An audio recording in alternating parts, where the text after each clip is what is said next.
The Ion Dragon's screams and roars of pain fell on merciless ears as Godzilla rips his wings straight off, roaring him to stay dead as he throws him into the Axis Mountain portal.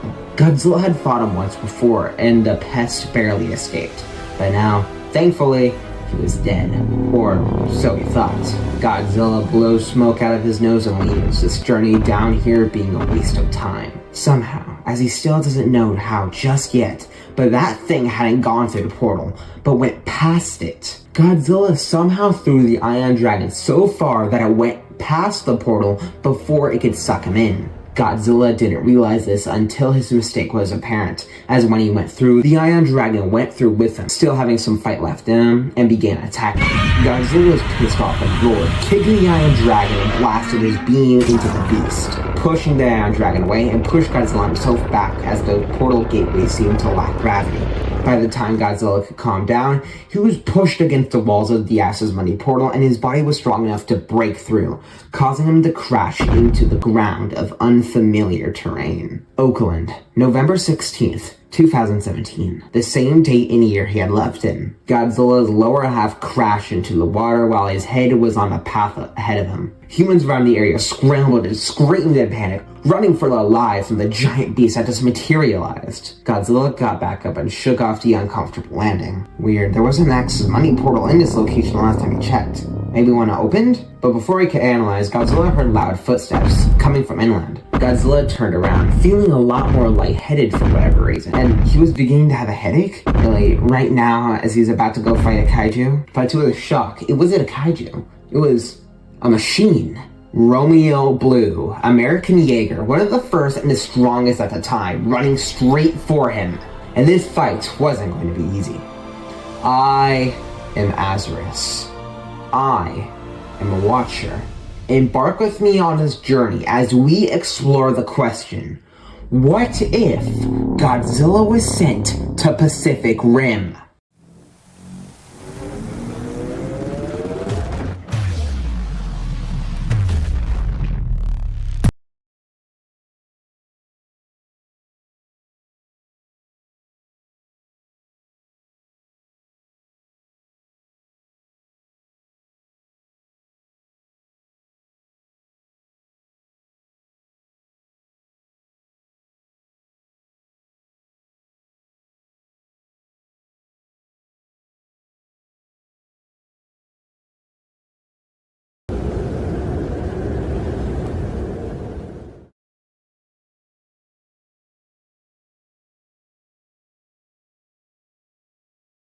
Godzilla braced himself, Romeo Blue jumping off the ground with surprising swiftness and slammed his fist down on Godzilla's head, making him stumble back. Godzilla snarled, going to swipe his claws back, but for whatever reason, he nearly made himself fall over. What the hell was going on? His body felt like a tree branch compared to the mighty stump, so light and fragile. Romeo Blue dodged the slappy attack, reeling back and sent another punch into Godzilla's head, knocking him down. Godzilla huffed, trying to get himself up, and ran forward into Romeo Blue, knocking the both of them down onto the ground. Godzilla got himself up, trying to adjust to his sudden lack of weight, and slammed his foot against the next chest, roaring at it to back down, but the Jaeger didn't falter. Bruce and Trevin Gage tried to get up, ready to keep fighting. "Come on!" Bruce yelled, Godzilla not giving them a chance to get up. "Go to hell, you son of a..." Trevin's insult was cut away by the blue blast of atomic breath that turned the Jaeger's head to melted metal and ash, turning the pilots into nothing but burning smoke. Godzilla got off the now limp machine, snarling at it. What the hell did he miss? Godzilla didn't sense anything too different about this world except... Wait, no, he definitely did. Something was very, very wrong. He couldn't sense any titans. Not a single monster, nor the Hollow Earth. But he did sense one massive energy source in the Pacific Ocean, teeming with energy, seemingly infinite. But what the hell was going on? How did he not sense this thing being built? Godzilla got a headache again, as whatever happened in this world was affecting him too. He felt so light, as if his body turned hollow. Godzilla felt a pain, maybe it was the gravity beginning to go through his body, roaring in pain and taking off to regain his strength, going into the ocean. When he swam, he felt 10 times faster and 10 times more flexible, as if his weight vanished. Even that mech seemed extremely lightweight to pull off its moves. What had happened? Where was he? Was he in a different universe?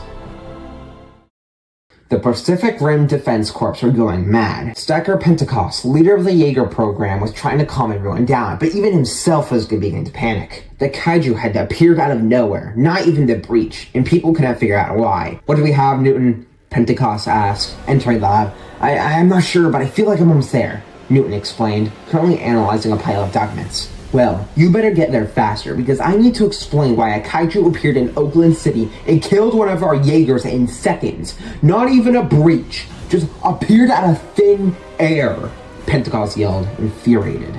There was good men in that Jaeger, and now they were dead because of a kaiju that just vanished and now was loose. "And where the heck did that thing even go?" he continued. "Why didn't it attack the city?" "Well," Herman answered, sitting on a desk with a defeated expression, tapping his cane. "This kaiju didn't come from the breach, otherwise they managed to somehow cover their readings for when a kaiju appears out of a portal, which means that get to the damn point," Pentecost yelled. "This kaiju isn't a kaiju," Herman answered, "or it isn't one of the ones we're familiar with. Sightings said it just suddenly appeared out of thin air, crashing from about 20 feet in the air," he explained. Pentecost looked puzzled, holding his anger in for a moment. "What did you just say?"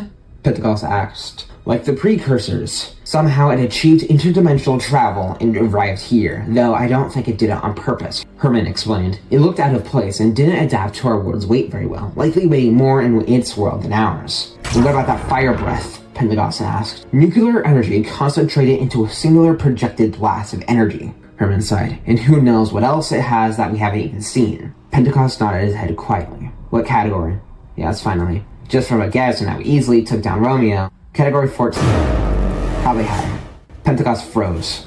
"Hurry up every Jaeger production now and get me eyes on this thing," he demanded, storming out of the lab in anger. Godzilla had arrived in his lair. Or where it should have been. It was gone. Where was it? His home was gone, like it never even existed. How is that possible? Where was he going to get strength from? Attacking nuclear facilities is a bad move, but he would if it called for it. Godzilla left the area and went to deeper regions of the Pacific Ocean where he knew of the power source he sensed earlier. The breach. Godzilla saw it and attempted to enter, but it didn't let him. How? What the hell? Doesn't it know who he is? Godzilla slammed himself into it, trying to force whatever barrier it had to open, but nothing prevailed. He even used his atomic breath, one of his strongest abilities, yet it just stopped when he got too far. Godzilla roared in anger, then left when seeing this place was useless. He couldn't even absorb the radiation. It wasn't even radiation, it was like a trick. But little to his knowledge, he left something very important. Godzilla swam through the seas to find a good resting spot until he arrived in the Atlantic Ocean, not too far off from the Western Sahara, where there was a cave he could rest in. He needed to find a radiation source that didn't come from the humans. But what could he do? December 11th, 2017.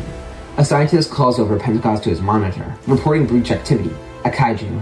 Category 3 was coming out of the breach. Contact the Anchorage Shatterdome, Pentecost ordered. Make sure they know and send out Gypsy. On it, sir, the scientist nodded. Another one of the nearby men establishing contact. Category 3. Yamarashi. The beast rose from the seas, making its way toward the city of Los Angeles. The Beckett brothers get up and ready for the action. Category 3, Riley Beckett comments. Heard this one is pretty big, he continued, looking at his brother for his reaction. But as per usual, Yancey was confident. Just don't hold me down, Yancey teased. Me? Riley asked, raising a brow. Really? Yancey smiled, raising his hands in innocence. You heard me? He had a toothy grin, really punching him in the shoulder as Yancey did the same, the two smiling. Move it, boys, the soldier spoke. More killing kaiju, then brothering us to death, he offered. The Beckett brothers nodding. The two got into their piloting gear, and then ahead of Gypsy landed on the Jaeger itself. Gypsy Danger Mark III, created only half a year ago in July. It's time for their first kill. Gypsy Danger was activated, the pilots ready as the doors opened up. Your orders are to take down Yamarashi before it can reach the coastline. Understood? A man asked over the comm system. Understood, Yancey reported back. Gypsy Danger being airlifted out of the base and being deployed out in Santa Monica. Unfortunately, Yamarashi has made it past the chain islands of California and was now about to reach the coast, but Gypsy dropped in front of it. Yamarashi growled, large, hunched over and green with a bad attitude, roaring out as Gypsy took a stance, fists in front and ready. Come on! Riley yelled, the Jaeger running forward as Yamarashi ran forward as well, causing the very ocean to quake. Yamarashi's massive jaws clamped down onto Gypsy's shoulder. Gypsy punched it in the eye to throw it off and caught one of the kaijus' hands, pushing it back. Move, move, move! Yancey yelled, eventually making Yamarashi fall back for Gypsy to deliver a massive uppercut. Come on, give me a challenge, Yancey teased arrogantly, just getting warmed up. Riley smiled at his brother, but before the warning system could alert them, Yamarashi lunged forward, flashing his massive armor that glowed, nearly blinding the Beckett pilots and giving him a chance to knock them down. Yamarashi roared, beginning to pound down onto the mech, but before it could deliver a fatal blow to the head, blue blood began dripping onto them. What the hell? Riley asked, narrowing his eyes. There's another kaiju! Someone yelled over the comms. Gypsy, get out of there! What?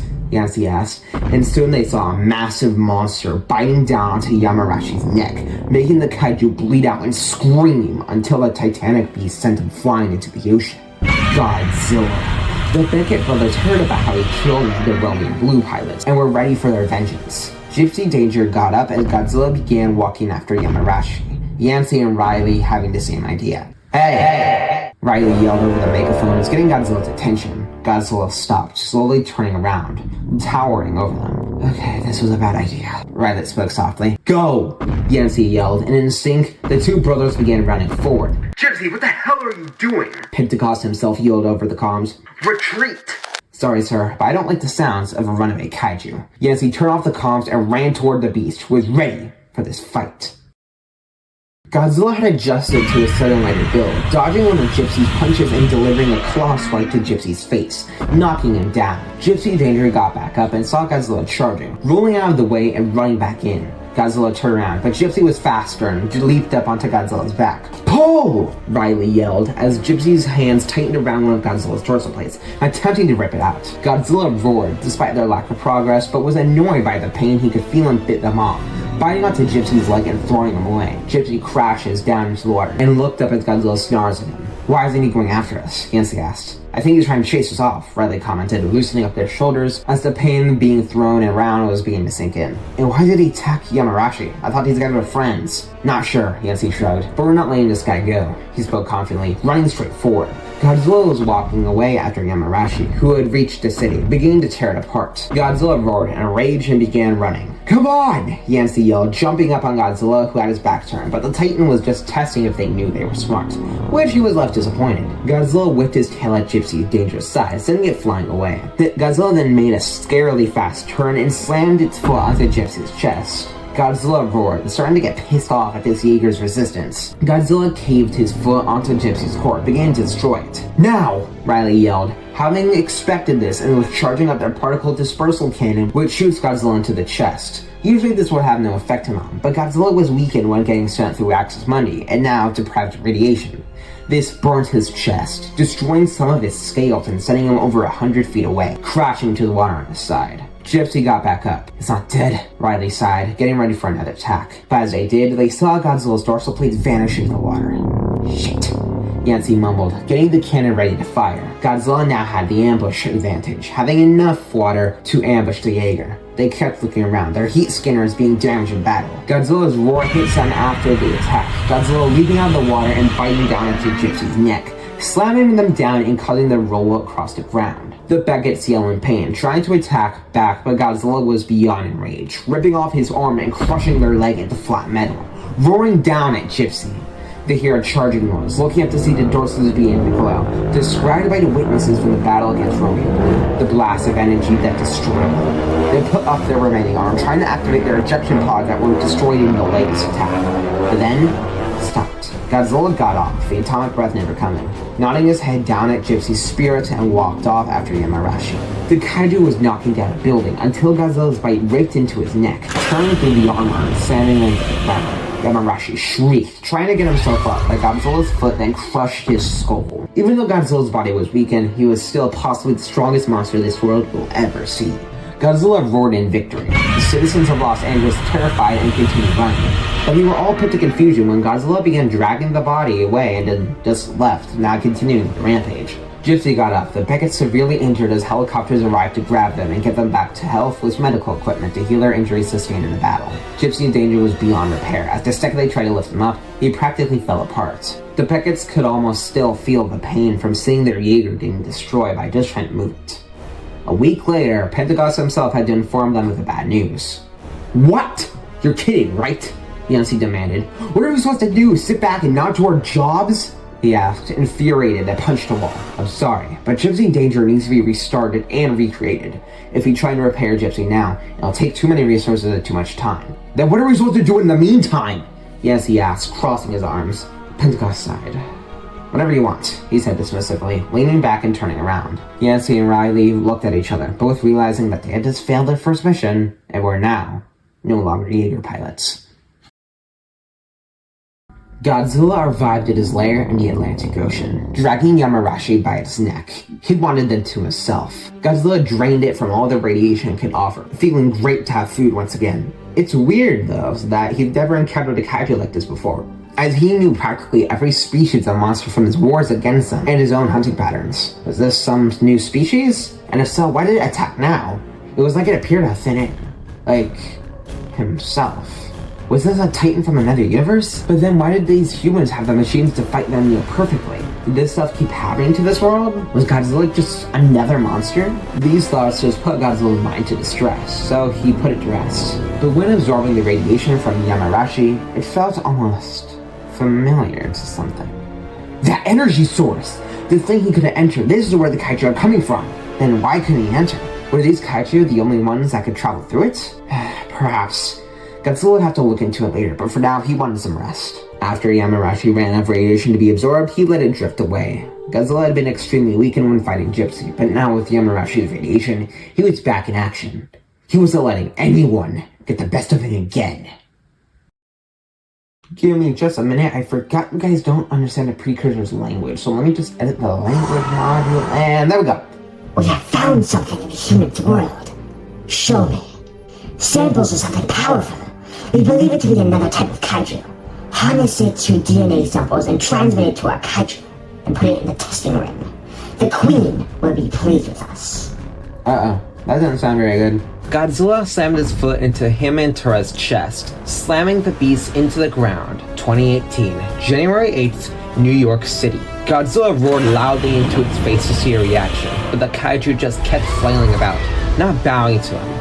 This was the second kaiju from this world to battle, and he was trying to get a reaction out of it to see what it would do, as these kaiju seemed to not know the concept of bowing, or at least they didn't really want to. But even the noblest of titans from his world would bow and challenge another day. And Godzilla has noticed these things' lack of combat skills, which is pretty embarrassing, meaning these guys have likely never fought another monster, which Godzilla wasn't complaining about. After a few seconds, Godzilla's atomic breath destroyed the kaiju's neck, making it explode. Godzilla absorbed the radiation and headed out. Godzilla refused to let these Jaegers kill them first and get rid of the bodies. So far, these things were the only source of food he had, which he was not giving up.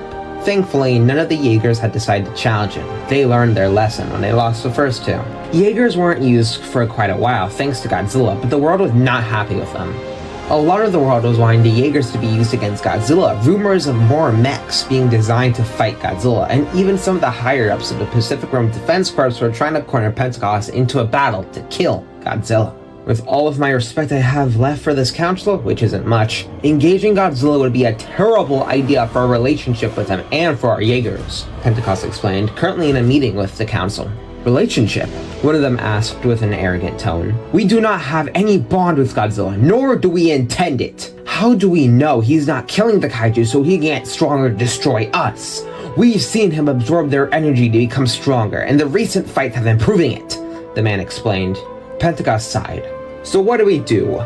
None of our Jaegers are anywhere near strong enough to beat a kaiju of his proportions, especially not with two kaiju down. And that's for what we know of, Pentecost defended. We can hope to beat him with every Jaeger in the world, even when he arrived. We especially can't now. And what of Gypsy Danger? Another one asked. We've heard about the remodel to be a specific counter to Godzilla. That is just a precaution. Don't toy with me, boy. When will it be complete? Pentecost went quiet. 9 years.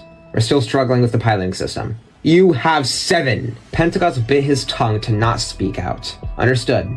He nodded, taking a sigh as the call ended and resulted in him alone as his nose began to bleed. Sir, a man entered the room as Pentecost quickly wiped his nose. The Monarch department has made some progress, he informed. Show me, Pentecost ordered. The two heading out to the main facility. Pentecost entered as a team of scientists were monitoring a tracking system. One man in glasses stood up. Even show Shirazawa. Dr. Shirazawa offered his hand. Stacker Pentecost. Pentecost proudly took his hand and shook it firmly. I must compliment and thank you for creating the Serizawa scale. It has helped us immensely. Not a problem, Serizawa smiled. And thank you for supplying my team with your resources, which have helped us in our progress. Your own team is... He paused, the two turning to see Newton and Herman arguing and yelling at each other. A unique one, but I don't have any more room to speak. Dr. Serizawa joked, smiling. Come with me, I have something to show you. Serizawa led Pentecost out into a smaller room where nobody was in, Pentecost closing the door behind them. There was a large table in the center where Serizawa activated a hologram. We've been studying Gojira's biology and... Sorry, Gojira? Pentecost asked, raising a brow. Apologies, my father told me of a similar creature to Godzilla back when I was a child and I mixed them up. It's just a force of habit. I apologize. Serizawa frowned, a little embarrassed. It's perfectly fine. Pentecost reassured. Continue. We've been studying Gojira's biology from a few scales that were hacked off during the fight against Gypsy Danger, he explained, showing a hologram of the scale in question that was ripped off Godzilla's back. We were sampling it for any data it could provide us, but that's when we found something rather fascinating and a little off-putting.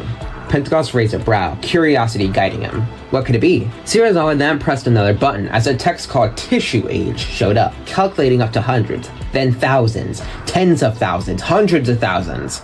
Pentecost was shocked, Serizawa having a look of awe as the number surpassed the millions until it finally stopped. 252,001,954. That's in years, Pentecost asked, questioning this. We ran it through dozens of different systems and all resulted in the same number, Serizawa nodded, explaining the progress they've made.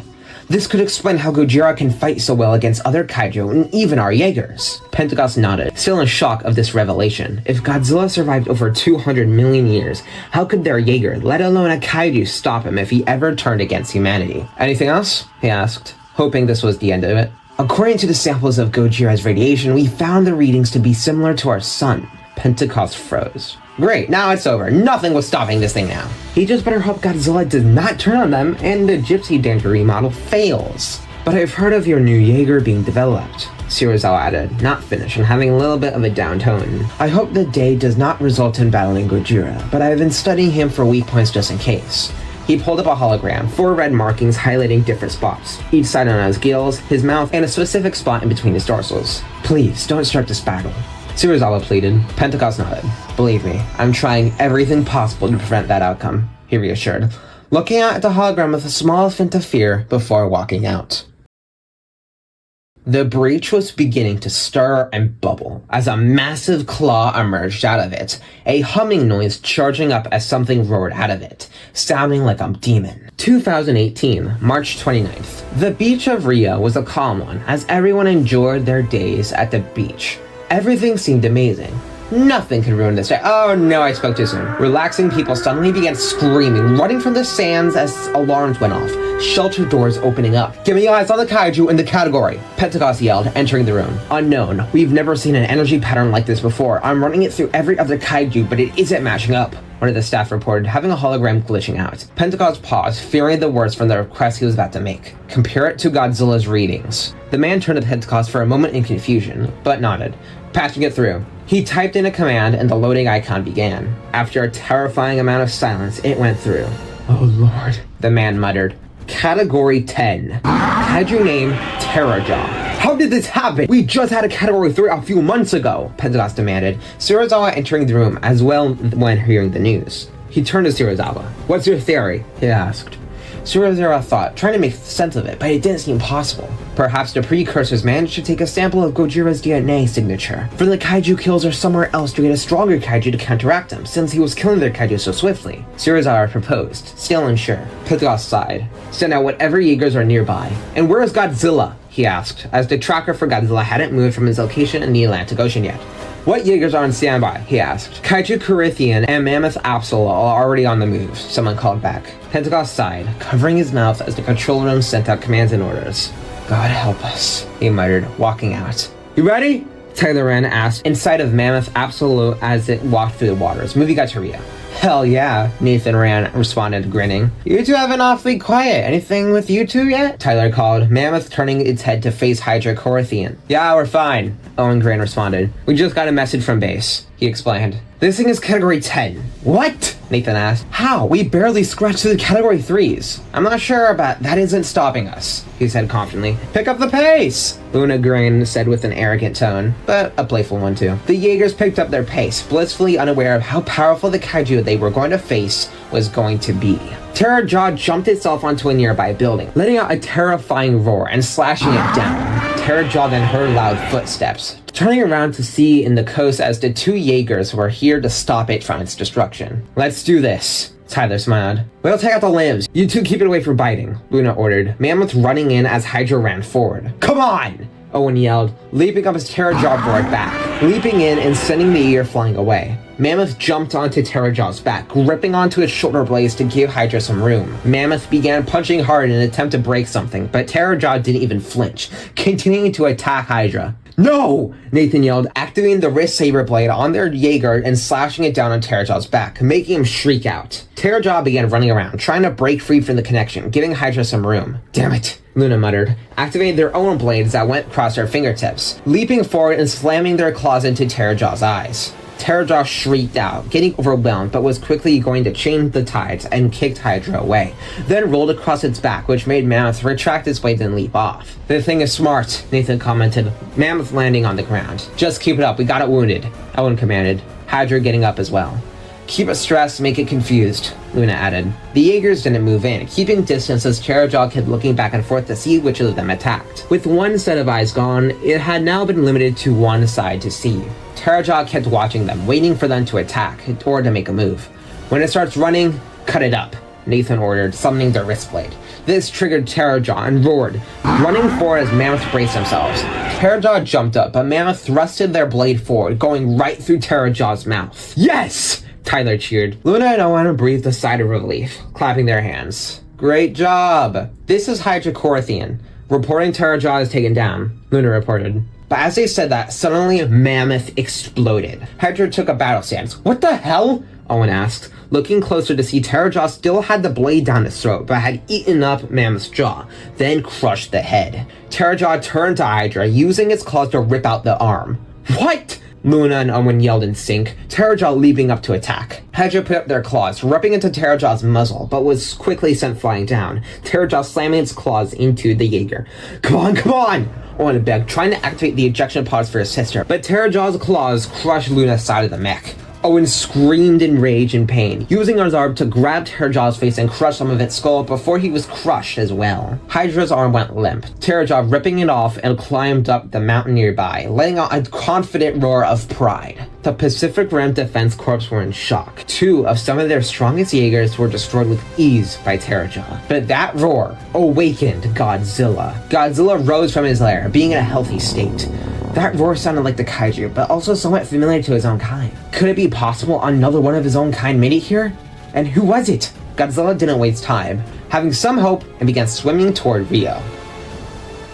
Godzilla made his way to Terrorjaw's location, being in Minas. Godzilla didn't enter instant combat just in case this kaiju could be reasoned with. Godzilla arrived on shore, going inland to see Terrorjaw crushing some buildings and slamming humans away. Godzilla roared for its attention, the kaiju turning around and analyzing Godzilla. Because of the G-cells in its DNA, it assumed Godzilla was another precursor kaiju. It's because of their similar cells and calls. Terrorjaw just roared back, not hostile or friendly, then went back to the chaos. Godzilla roared once again for Terrorjaw to surrender, but the kaiju just violently thrashed around to free himself. Godzilla turned him over, this time standing on his chest and nearly broke some of its ribs, roaring loudly to intimidate Terrorjaw. Terrorjaw froze up, whimpering softly as Godzilla got off. Godzilla snarled, ordering him to leave and turned around, only for Terrorjaw to strike. The precursor's influence was stronger than Godzilla's alpha status, making Terrorjaw go right back into savage mode. Terrorjaw bit down into Godzilla's neck, shredding him up, but Godzilla threw him off and knocked him down. Terrorjaw attempted to get back up, but Godzilla ran forward and slammed his foot on Terrorjaw's skull, crushing it. Godzilla huffed, disappointed, but he knew he was making progress to see if these kaiju could be reasoned with. Godzilla once again began absorbing the radiation, but while doing it, he realized something. This thing had his blood.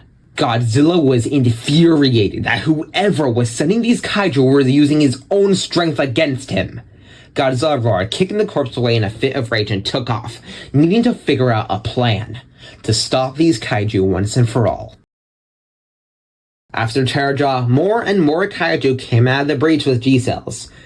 2018, August 25th. Category 10 Poison Slug attacked Tokyo, taken out by the combined forces of Godzilla, Echo Saber, and Crimson Typhoon.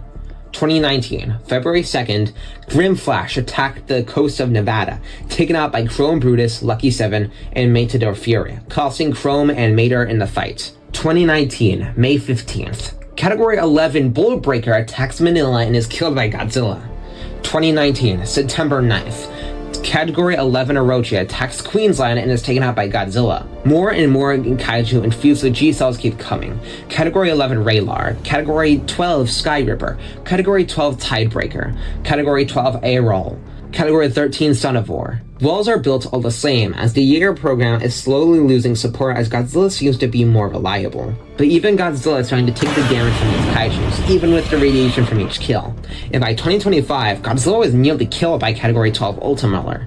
The only reason he's winning is because he knows how to fight better than these month-old kaiju that haven't had any battle experience, but their strength is starting to overpower him. Pentecost is put against a wall, as he's been postponing the Gypsy remake for years now, so without a choice, he has to finally get a pilot for it. Riley Beckett and Yancey Beckett. After some convincing, Riley joins once again and is met with his new Jaeger. No longer Gypsy Danger, it's Gypsy Breacher. Height 360 feet. Weight 4,201 tons. Speed 10. Strength 15.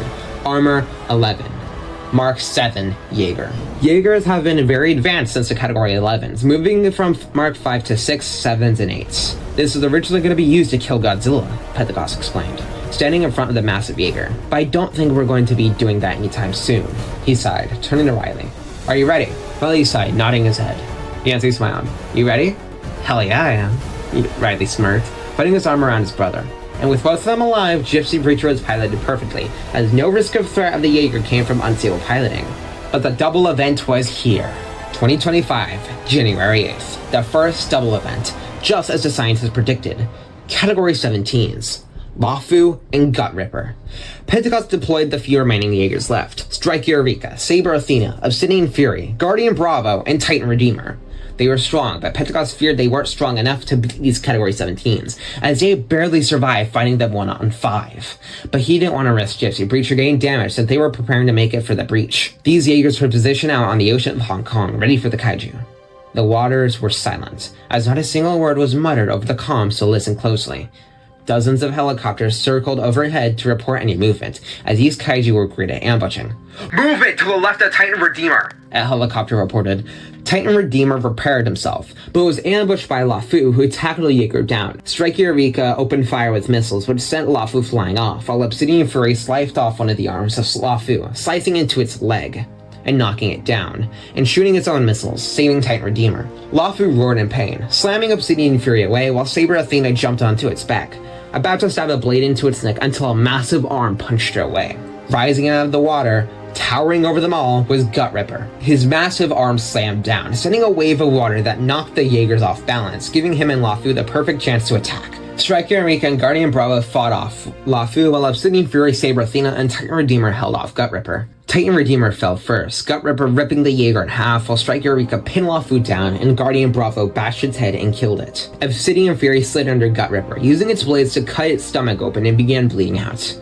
They were all put into fear, as Gut Ripper's eyes glowed, the wound glowing up itself and sewing itself back together. They can regenerate! Pentecost yelled, watching the chaos unfold. Gut Ripper caught Guardian Bravo and crushed the Jaeger in a pile of scraps, while Striker cut off one of its legs. Gut Ripper tried to shake him off, but Obsidian Fury jumped onto his head and dragged him away, stabbing repeatedly into his eyes, while Saber Athena ran back in and stabbed the blade into his neck, trying to cut off the head. But Gut Ripper threw them all off and released an EMP attack. All the Jaegers stopped, the pilots screaming in pain until the Jaegers went dark. Gut Ripper inspected the Jaegers, circling them in curiosity. Get me eyes, damn it! Pentecost ordered, the entire Hong Kong facility going dark. Do we have any Jaegers remaining? He asked. Gypsy is available, Yancey said confidently, walking over. She's nuclear, Riley added. Pentecost froze, taking a deep breath.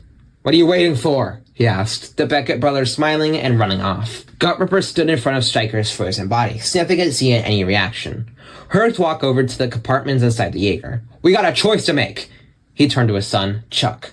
We either sit here and wait, or we take these flare guns and do something really stupid. Chuck sighed, smiling and grabbing a flare with his father. Gut Ripper watched the two rise from the head, standing on top. Gut Ripper startled them, Herc standing in front.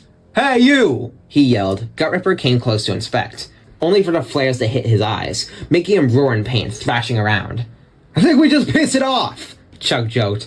Gut Ripper, roaring in, was definitely mad, ready to destroy the Jaeger until a loud blare got their attention. Gut Ripper turned around, seeing Gypsy getting airlifted in.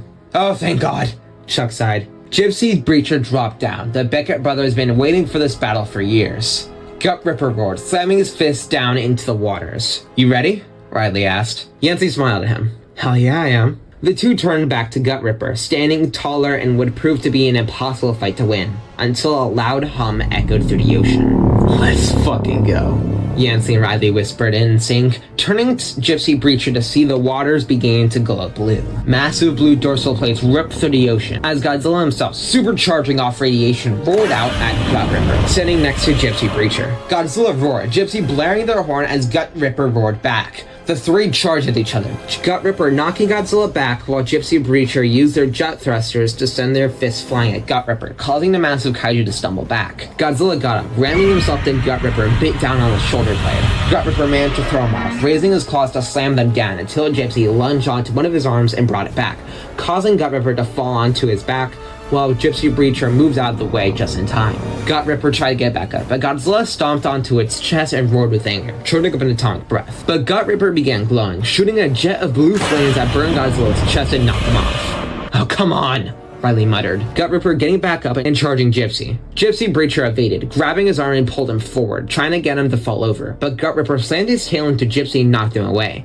Gut Ripper shook it off until Godzilla suddenly leaped into the air and snapped Gut Ripper's spine, shooting his atomic breath down that burned into his back. Gut Ripper then emitted another EMP, nullifying the atomic breath's damage to an extent and regenerated his spine's break and threw Godzilla off. Godzilla fell off, spitting out a broken tooth inside, already exhausted, but he wasn't giving up anytime soon. Gypsy Breacher extended his hand, helping him up. Godzilla smiled at Gypsy, the two nodding. Gut Ripper roared at them, feeling their newfound determination. Godzilla charged forward, Gypsy jumping onto his back and jumping off down into Gut Ripper's neck. Godzilla slammed Gut Ripper's chest, pushing him back while Gut Ripper clawed onto his sides, trying to get him off.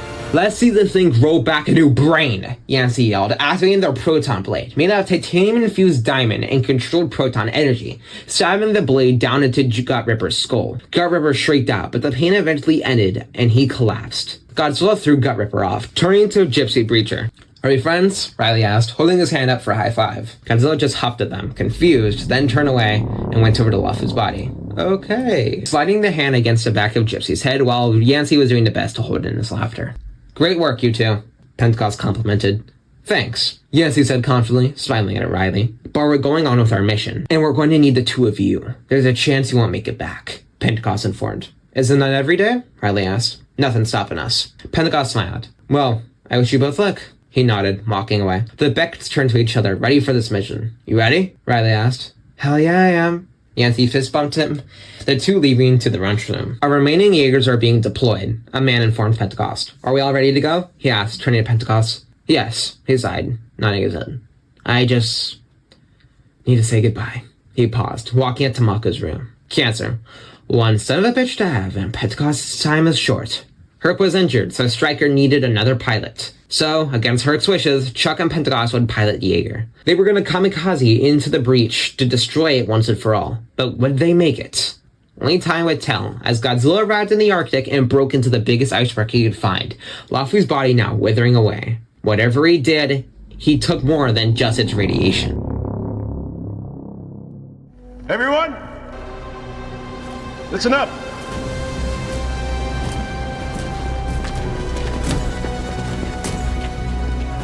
Today,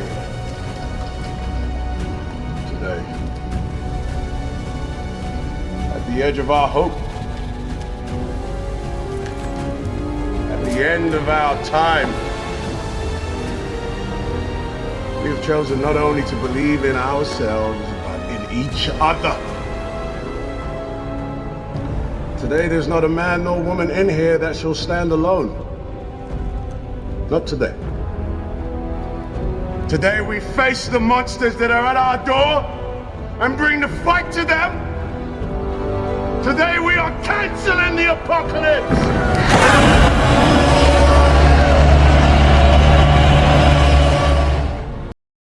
Gypsy Breacher, Strike Eureka, Obsidian Fury, Saber Athena, Valor Omega, November Ajax, Hunter Vertigo, Bracer Phoenix, and Quake Meridian are airlifted out to Challenger Deep. Godzilla had arrived not too long after, now having a teal and green coloration. "I like the glow up, big guy," Riley jokes, Godzilla seeming to nod at Gypsy in response. "What caused it?" Yancey asked. "His DNA is displaying similar readings to the Breach Kaiju," a pilot in Obsidian Fury responded. "My guess is he figured out what we know now." "Well, let's not waste this chance," Riley sighed. The Jaegers and Godzilla walking to the breach. Pentecost held a photo of Mako in his hands, looking down at it and gently stroking the frame. He hoped he would survive to see her after this, but the chances were slim. The team continued forth until they were at the belly of the beast, a silhouette looming over them. "Get ready!"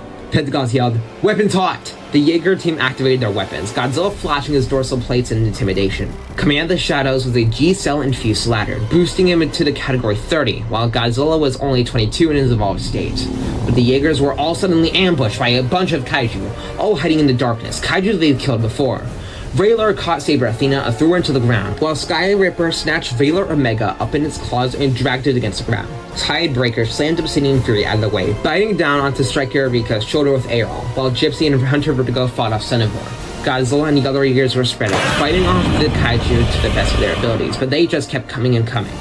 The precursors had sensed Godzilla coming here, with Lafu's DNA now transmitted into his own, so they pretty much had connection to him, but they couldn't control him just yet. Valor Omega broke free and stabbed Skyripper's wings, kicking away and jumped at a G-cell infused stunner, stabbing it in the mouth repeatedly.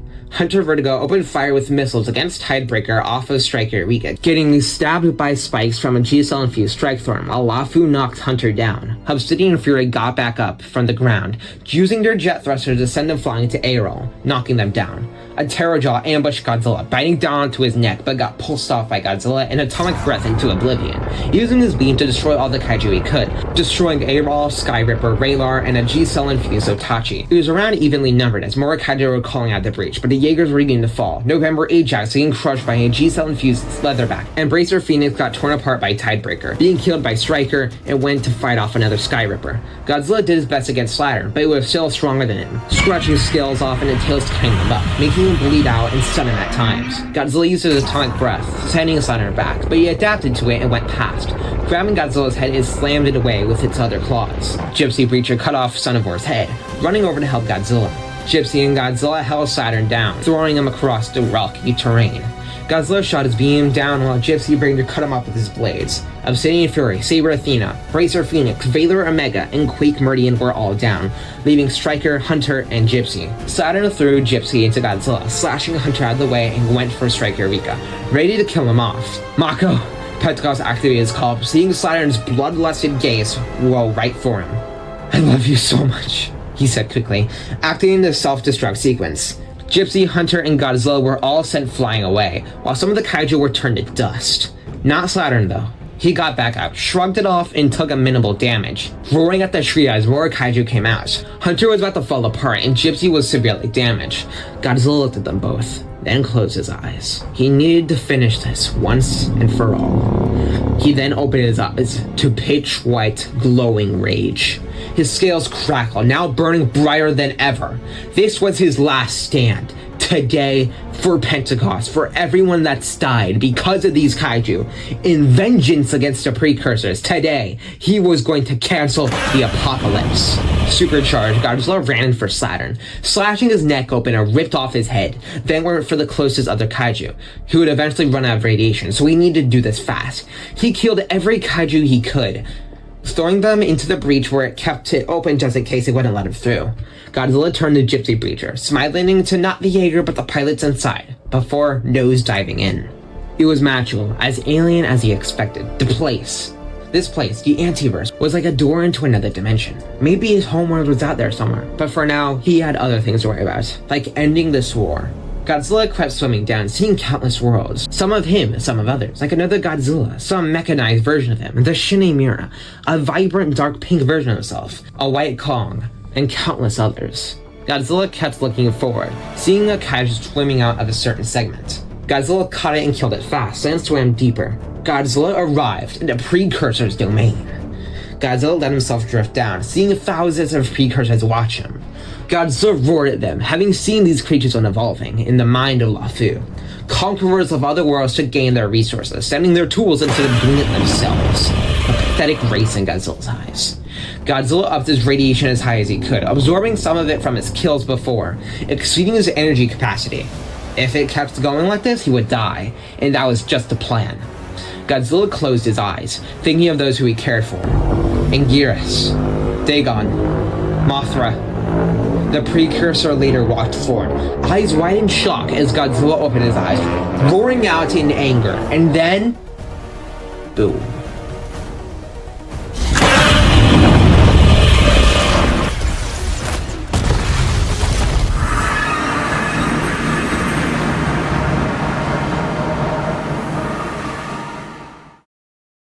Godzilla's eyes shot open to the sound of thunder, shaking his head as he felt exhausted.